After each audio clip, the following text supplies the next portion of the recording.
రాజధాని అమరావతి పోరాటంలో గత ప్రభుత్వం మహిళలపై చేసిన అమానవీయ ఘటనల్లో తాను బాధితురాలినే అని మహిళా కమిషన్ చైర్పర్సన్ రాయపాటి శైలజ అన్నారు. గత ప్రభుత్వం సంస్కృతి వేరు, ఆ వ్యవస్థను నడిపే వ్యక్తిని బట్టే పనితీరు ఉంటుందన్నారు. ప్రస్తుత ప్రభుత్వంలో మహిళలపై కామెంట్స్ చేస్తే చూస్తూ ఊరుకునే పరిస్థితి లేదన్నారు. ఖచ్చితంగా చర్యలు తీసుకుంటామని స్పష్టం చేశారు. పోస్ట్ చట్టంపై ప్రజలకు విస్తృత అవగాహన కల్పించేందుకు చర్యలు చేపట్టామన్నారు. అంతర్గత కమిటీల ద్వారా మహిళలపై దాడులను అరికట్టేందుకు కృషి చేస్తున్నామని శైలజ తెలిపారు. కల్చర్ వేరు. అప్పుడు మీరు చెప్పిన దాంట్లో నేను బాధితురాలనే. మన ఈ పాష్ యాక్ట్ ఏదైతే మాట్లాడుతున్నా అంటే ఆ వర్క్ ప్లేస్ ఉన్న కల్చర్ అంటే ఆ నడిపే మనిషి మీద ఉంటది.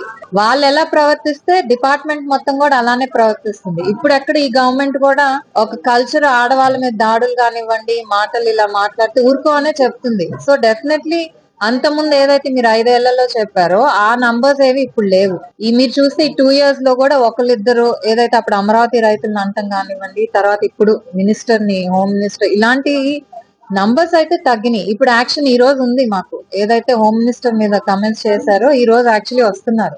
గవర్నమెంట్ కి రాసాము. ఏదైతే అప్పుడు ఎవరైతే ఇన్వాల్వ్డ్ అనేది వాళ్ళలో ఉన్నారో డెఫినెట్లీ యాక్షన్ తీసుకోవాలని. అంటే రాజకీయాల కోసం ఇంట్లో మహిళలు కానివ్వండి, బయటకు వచ్చిన వాళ్ళని, వర్క్ చేసే ఎమ్మెల్యే వీళ్ళందరినీ కూడా అంటం ఉంటుంది. సో అట్లీస్ట్ గవర్నమెంట్ మన స్టేట్ లో వరకు ఒక యాక్ట్ అన్న తీసుకొచ్చి ఇంప్లిమెంట్ చేస్తే చాలా వరకు తగ్గుతాయి.